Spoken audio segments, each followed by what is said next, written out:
Hello and welcome to Pickleball Therapy, the podcast dedicated to your pickleball improvement. It's the podcast with you in mind. I'm your host, Tony Roig. I hope you're having a great week and enjoying a nice holiday season.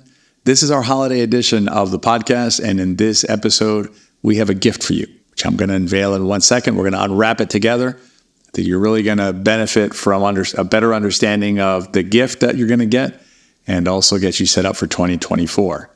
Speaking of 2024, if you would like to learn from CJ and me during 2024, we still have some camp opportunities during 2024, and we also have our academy courses that'll be coming out in January, February, and so on. Be on the lookout for those. If you're on an email list, you'll get notified of those.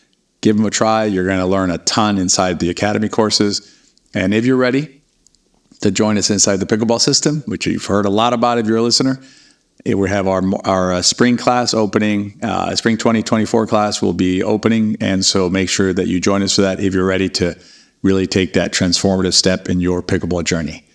All right, let me unwrap this gift because I'm excited. I want to unwrap this gift for you, and we're going to talk through it, and I think it'll really help set the tone for you for 2024. The gift we have for you is you. It's a better understanding of you and how you can accomplish everything that you want inside of pickleball. In other words, there's a lot of power that you already have, and we're going to explore that today. And you're going to bring that to bear in terms of your relationship with pickleball and deepening that relationship and continue to enjoy your relationship with pickleball in 2024. But let's start from a basic premise, which is this. And I was reminded of this in a comment to a video. And the comment from a viewer was, in terms of understanding where we are as players, because it's really important to understand where we are when we're consuming information in terms of our journey. And so what the viewer mentioned was that an area that's overlooked is athletic ability, is the player's athletic ability. I agree in part and disagree in part, and I'll unpack that as we speak today. But what I want to start with is there's definitely It definitely makes sense to think of ourselves as unique beings in the universe. And what I mean by that is, in this context, is each one of us comes to pickleball with our own baggage in a positive sense, our own experiences, our own background, our own skill sets, our own bodies, right? Some bodies move one way and some bodies move a different way. Some of us are faster, some of us are slower. Some of us have an easier time moving to the left and to the right and things like that. We all come to it with our own situation. We all come to it with our own age, right? We're not all, 25. A lot of the newer content creators are younger, and it's no criticism of them. They're doing what they do at their age. What I would have done if I was, 25 years old and making a pickleball video probably. But if you're viewing a 25-year-old's video and you're, 55, your body's not the same as theirs and your reactions aren't the same and everything else. So the key takeaway here in laying the foundation is to understand that, whatever it is that you bring to the sport, meaning your background and everything else, whether you played tennis before, whether you never played a sport in your life, it doesn't matter. Because one of the beautiful things about pickleball is there's not a one size fits all. So it's not, I can't do this, therefore I can't be a good pickleball player. That is not the case. You can develop an amazing pickleball game, an amazing relationship with this game, regardless of what your background is. Recently had the opportunity to interview Dylan Frazier. I'm not sure if the episode will be published before or after this episode you're listening to, but I can tell you that in that episode, a couple of things that were interesting was, one is Dylan Frazier did not play tennis before pickleball. His racket sports background is pickleball. He did play other sports like baseball and things like that, but not a racket sport other than pickleball. And he was able to transition from 3-5 to being one of the top pro players in the world. Now, that's not for everybody. He's a young man. He's, I believe, 21 right now. So he was able to make the transition during his teenage years. It's not going to be the same if, we started playing 6 years ago as a 50-year-old, right? But the point of it is that even without a tennis background, he's been able to develop shots and develop understanding of strategies and implementation of those strategies when he plays to play at the highest level of pickleball. So it doesn't matter what your background is. It's important to understand it. So let me be clear about this. It's important to understand what you bring to the table. it's not going to limit you in terms of your forward progress. And we're going to get to forward progress in a second here and to how to apply yourself best. But I want you to first remove the obstacle of, you know what, I never played tennis. Therefore, I have a limitation in terms of how far I can get inside pickleball, because that is not correct. So you need to first remove the obstacle before you can continue, be free to walk forward with yourself. And the title I was thinking about, maybe the title for this week's podcast, if it hadn't been a holiday edition episode, would have been something like, you dance with the one who brung you, right? So you come to pickleball with yourself, and you have to embrace yourself as the player. In other words, it's the clay you have to work with, right? It's what you have to work with in terms of developing yourself as a pickleball player. And there's the first thing is to understand there's no limitation based on I am 65 or I never played tennis or whatever it is, right, that's holding you back. Remove those. Understand them, but remove them in terms of limitations. And then when I say understand them, what I mean by that is when you see a former college tennis player teaching a stroke on YouTube, maybe evaluate whether that's the stroke that's going to be best for you. Now, that's not to say there isn't a stroke out there that's best for you, because there is one. It may just not be the stroke that the tennis player, the former college tennis player, is showing you on a YouTube channel, because that stroke may be and may not be that content creator may have modified it for all use. But just be aware of that as you consume content. Now, again, I'll repeat this. It's not to say that you cannot develop a similar type of stroke. In other words, a stroke that does the job. It just may not look exactly the same as the stroke that this particular other player is using. And that's where understanding framework is so important. If you've listened to the podcast, you know that we talk about framework and objectives and things like that in our the way we think about pickleball. But if the framework of pickleball is going to be the same for you as it is for me, as a senior pro player, as it is for any of the top players, as it is for the beginners, right? We all play the same game. The court's the same, the net's the same, the rules are the same. So everything's the same, right? We play the same ball, similar paddles, right? So it's all the same.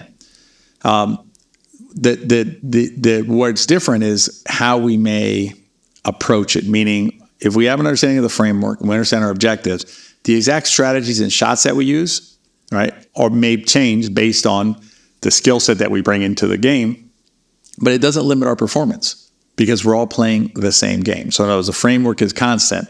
What changes are the strategies and shots that we use based on our unique set of circumstances, what makes us a unique being, right? So understand that you need to recognize who you are, right? Everything about you. Embrace that. Don't fight it. Don't say, well, I'm limited because of X, because that is incorrect. And then say to yourself, okay, if I have an understanding of how the game is played, and I know that I can perform, and I'm going to get into your positive performance in a second a little more. But if I know I understand I can perform, there's no limitation, and I understand framework, then okay, there's a forward path for me as a pickleball player to do whatever I want with the game, to go as far as I want with this beautiful game. So now that we've removed the obstacle, let's talk a little bit about how we can think about our ability to progress as pickleball players. And what I want you to understand here is, no matter what your background is, no matter your history or anything like that, you are a capable human being. You have done things in your life, whatever that may be, whether it's in the home, at a workplace, as a hobby, prior activities, professions, anything you've done, right? Going to school, whatever it is. You have accomplished things in your life, right?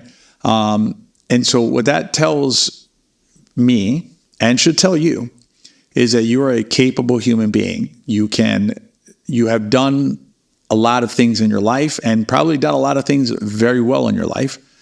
Pickleball is absolutely no different than those things, other than it's just a new puzzle to solve, right? It's a new challenge to overcome, but it's no different in terms of your ability to overcome those challenges and to make advancements if that's what you want to do as a pickleball player. And what happens is players sometimes can get frustrated and feel stuck by a combination of, I don't have the right background, right? I'm not, like I said, I didn't play tennis or something like that, right? Plus, I'm just not getting this and get despondent, right? Or feel frustrated by the process.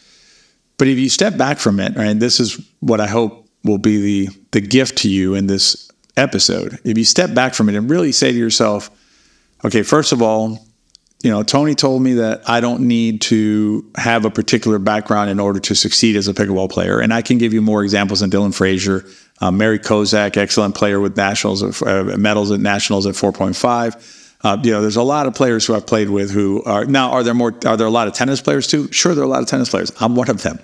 Where a lot of tennis players have transitioned from tennis to pickleball. It's a natural transition for us. But there's a lot of non-tennis players who are also very good pickleball players. So start from the premise that no matter what your background is, no matter what your age is, no matter what your situation is, you can be a very good pickleball player. Okay, so you embrace that, and then you stay in that step back position where you're kind of taking a big lens at yourself, and you say to yourself, you know what? I have done these things well in my life. I have succeeded here or there in my life, whatever it is that fits the bill for you, right? I know that I'm capable. I can navigate a day. I know how to get up in the morning, put on my shoes, get out the door, get food, feed myself. All the things that you need to do to stay alive. So you know how to navigate life. Pickleball is no different. What you need is the relevant information, right, in order to continue to grow as a pickleball player. Now you can find that you can do your own self-awareness journey, and there's nothing wrong with that, right? You can think about the game. You can do what CJ and I have done. We did not know pickleball before. I think CJ started in pickleball around 2016 or so. I started, or 2015 or something like that. I started around the same time. Didn't know anything about pickleball before then. And I've been on this journey to learn this sport and to really get into it. And I've spent countless hours studying the game and game tapes and things like that. There's nothing stopping you from doing the same thing. You can also opt to learn something from CJ and from me through our courses. That's another way to learn. But if you want to, right, the key takeaway here is you can. You're a capable human being with a supercomputer up between your ears, able to play an amazing game of pickleball if that is something that you want to do. And I hope that you take away from this podcast is that you are your gift. In other words, you are the best thing that happened to you in general, right? But specific to pickleball in terms of your relationship with pickleball. Because it is you who are able to do wonderful things on the pickleball court if you want to, and if you set your mind to it, it's available to you in 2024 and beyond. So that is our holiday episode of Pickleball Therapy. I hope that you have a better understanding of not just the fact that there are no limitations, but that you are able to do great things on and off the pickleball court. I hope you continue to have a wonderful holiday season. As always, if you have a minute, please consider rating and reviewing the podcast. And during the holiday season, it's a great time to gift Pickleball Therapy to a friend of yours who may benefit from this podcast. So remember to share with your friends, because if you enjoyed the podcast, they probably will too. Again, have a great holiday season, and we'll see you in the next episode.